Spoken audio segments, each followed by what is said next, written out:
Good morning guys. आज जो हम चैप्टर शुरू करने जा रहे हैं क्लास 8 का, इंडिया आफ्टर इंडिपेंडेंस। बहुत ही इजी चैप्टर है और ध्यान देना ताकि सारा चैप्टर समझ में आ जाए। कहीं कोई भी डाउट हो तो आप मुझसे पूछ सकते हैं। भारत को आज़ादी मिली थी 1947 15 अगस्त को अंग्रेज़ों से। उसके बाद इंडिया देखने में कैसा था, इसके बारे में हम पढ़ने वाले हैं।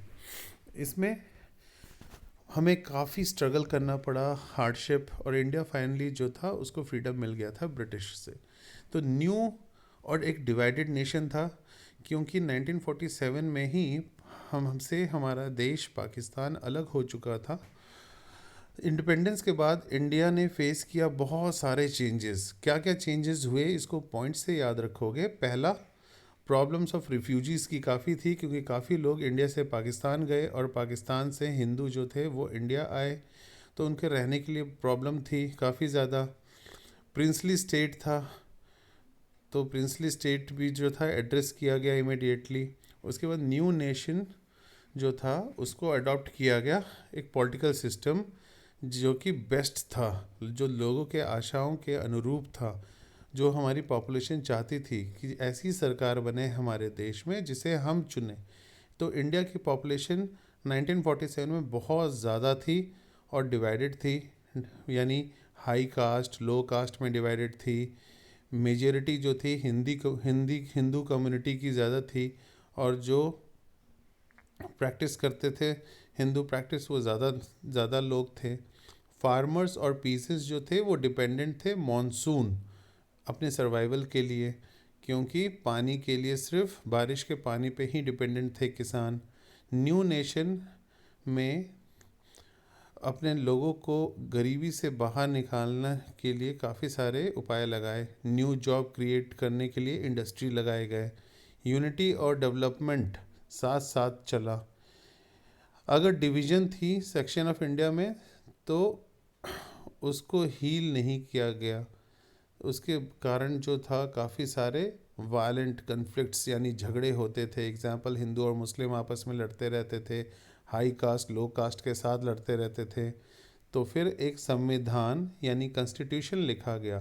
कॉन्स्टिट्यूशन ऑफ इंडिया जो है एक डॉक्यूमेंट है जिसमें हमारे पॉलिटिकल वैल्यूज़ है, गवर्नमेंट के पावर के बारे में है, हमारे सिटीजन्स के अधिकारों के बारे में है, और सुप्रीम लॉ ऑफ इंडिया जो है वो है कॉन्स्टिट्यूशन, संविधान। संविधान से ऊपर हमारे देश में किसी चीज़ को नहीं माना जाता। तो मीटिंग जो थी कॉन्स्टिट्यूंट असेंबली की वो न्यू दिल्ली में हुई, और उसके रिप्रेजेंटेटिव जो थे वो पूरे इंडिया के लोग थे। पूरे इंडिया में अलग अलग जगह से लोग थे जो उसके मेंबर्स थे कॉन्स्टिट्यूंट असेंबली के। ये डिस्कशन हुआ और उसके बाद इंडियन कॉन्स्टिट्यूशन बनाया गया, जो कि इफ़ेक्ट में आया 26 जनवरी 1950 को। एक फीचर जो कॉन्स्टिट्यूशन का था उसको अडॉप्ट किया गया, यूनिवर्सल एडल्ट फ्रेंचाइजी। ये अक्सर एग्ज़ाम में पूछ लेते हैं कि यूनिवर्सल एडल्ट फ्रेंचाइजी से आप क्या समझते हैं। तो जितने भी इंडियंस हैं 21 ईयर्स ऑफ एज के, या गलत है बेटा, 18 ईयर्स के एज या उससे ज़्यादा, और उनको वोट देने का अधिकार होता है। ये रिवॉल्यूशनरी स्टेप था इंडियंस के लिए, जिसमें वो अपना लीडर खुद चुन सकते थे। सेकंड, ये हमारा कॉन्स्टिट्यूशन हमें गारंटी देता है इक्वलिटी बिफोर द लॉ। कानून के सामने सब बराबर है, चाहे वो किसी धर्म के हों, चाहे वो अमीर हो गरीब हो, कोई भी हो, किसी भी कास्ट के हों, तो संविधान के सामने सब इक्वल है। थर्ड फीचर था हमारे कॉन्स्टिट्यूशन का कि हमें बहुत सारे स्पेशल प्रिविलेज दिया गया था। इसमें पुअरेस्ट और मोस्ट डिसएडवांटेज्ड ग्रुप जो इंडियंस का है, या एससी और एसटी के लिए भी कुछ स्पेशल प्रावधान दिए गए हैं। प्रैक्टिस जो था अनटचेबिलिटी का, उसको एबॉलिश कर दिया गया, यानी छुआछात वाली जैसी चीज़ें थी उसको बिल्कुल ही एबॉलिश कर दिया गया। टेम्पल्स जो थे वो ओपन सिर्फ हायर कास्ट के लिए नहीं थे। पहले ये सिर्फ हायर कास्ट के लिए ओपन रहते थे, पर अब ये सभी लोगों के लिए खोल दिए गए इसके दरवाजे, अनटचेबल्स या हरिजन्स के लिए भी। फॉर्मर अनटचेबल्स, आदिवासी, शेड्यूल्ड ट्राइब्स, इनको भी रिजर्वेशन दिया गया, सीट दिया गया जॉब्स के लिए। कॉन्स्टिट्यूंट असेंबली जो था उसमें बहुत सारे जो दिन थे वो डिस्कस करते रहे पावर ऑफ सेंट्रल गवर्नमेंट और स्टेट गवर्नमेंट, और उसके बाद डिसाइड किया गया कि सेंटर का इंटरेस्ट वो सबसे ऊपर रखा जाएगा, ताकि अगर किसी चीज़ को लेके, टॉपिक को लेके झगड़ा होता है स्टेट गवर्नमेंट और सेंट्रल गवर्नमेंट में, तो सेंट्रल गवर्नमेंट का जो डिसीजन होगा वही फाइनल माना जाएगा। उसके बाद कॉन्स्टिट्यूशन में बैलेंस ऑफ पावर सेंटर और स्टेट के बीच में, उसके बाद कुछ सब्जेक्ट्स जो थे वो यूनियन लिस्ट के थे, कुछ स्टेट लिस्ट के थे और कुछ कॉन्करेंट लिस्ट के थे। यूनियन लिस्ट में जो लिस्ट में हैं उसमें कानून सिर्फ और सिर्फ सेंट्रल गवर्नमेंट बना सकती है। स्टेट लिस्ट में जो है टॉपिक सॉरी, उसमें सिर्फ कानून जो है वो स्टेट गवर्नमेंट बना सकती है। ओके, लिस्ट में कौन कौन से सब्जेक्ट्स थे? यूनियन लिस्ट में थे बेटा टैक्सेस, डिफेंस, फॉरेन अफेयर्स, ये सारे टॉपिक्स कवर किए गए। स्टेट लिस्ट में किस चीज़ पे ध्यान दिया गया? एजुकेशन और हेल्थ में कोई कानून है तो वो स्टेट गवर्नमेंट बना सकती है। और कॉन्करेंट लिस्ट में, जिसमें दोनों कानून बना सकते हैं, इसमें फॉरेस्ट और एग्रीकल्चर डिपार्टमेंट आता है। हिंदी को डेजिग्नेटेड माना गया as a official language India का, ठीक है, और ये माना गया कि कोर्ट में जो काम होगा वो इंग्लिश में भी हो सकता है। सर्विसेज और कम्युनिकेशन एक स्टेट का दूसरे स्टेट्स के साथ, वो इंग्लिश में भी हो सकता है।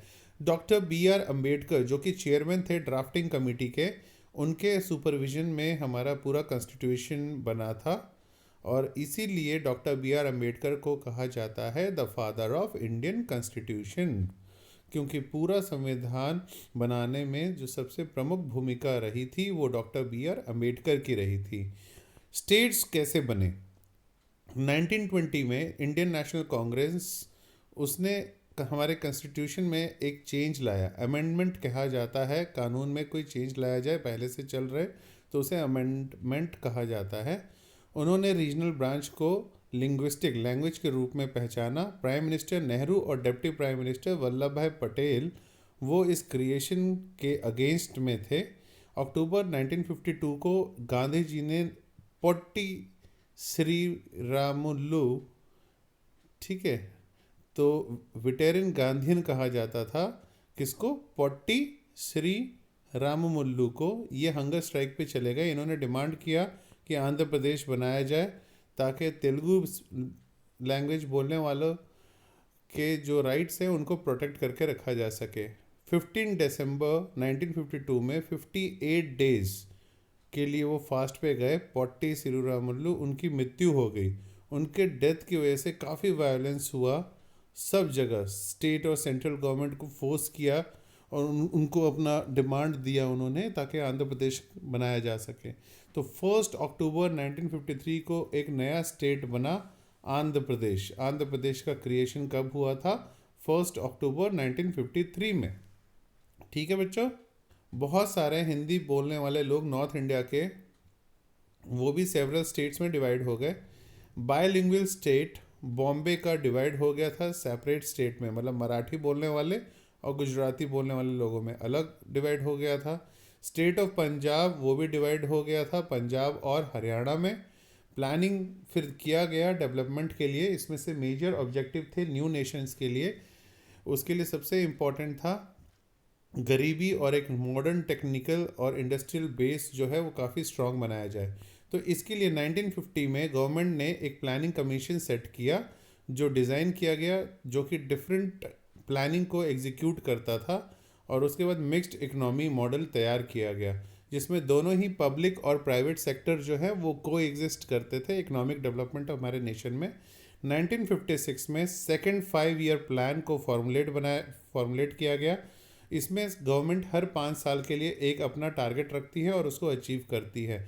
तो 1956 में मेनली फोकस किया गया हैवी इंडस्ट्री इंडिया में, जैसे कि स्टील और बड़े बड़े से डैम बनाने पे जोर दिया गया। ये सेक्टर्स डायरेक्टली जो थे वो स्टेट के कंट्रोल में आते थे। भिलाई स्टील प्लांट जो कि छत्तीसगढ़ में है, वो एक इम्पॉर्टेंट साइन है डेवलपमेंट ऑफ मॉडर्न इंडिया का इंडिपेंडेंस के बाद। उसके बाद द नेशन 60 ईयर्स ऑन, 15 अगस्त 2007 में इंडिया ने सेलिब्रेट किया 60 years of existence as a free nation. और इसमें 60 सालों में इंडिया में बहुत सारी अचीवमेंट भी पाया और फेलियर्स भी थे। तो सक्सेस जो था इन 60 सालों में 2007 तक क्या थे वो पूछ लेते हैं एग्ज़ाम में, कि इंडिया जो था स्टिल एक यूनाइटेड था और डेमोक्रेटिक कंट्री था।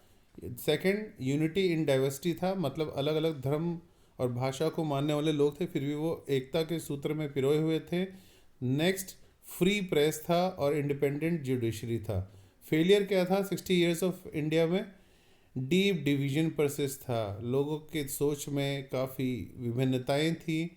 डिस्पाइट कॉन्स्टिट्यूशनल गारंटीज, कॉन्स्टिट्यूशन ने हमें गारंटी तो दिया था लेकिन फिर भी काफ़ी भेदभाव किया गया। अनटचेबल्स और दलित फेस करते थे वायलेंस और डिस्क्रिमिनेशन गाँव में।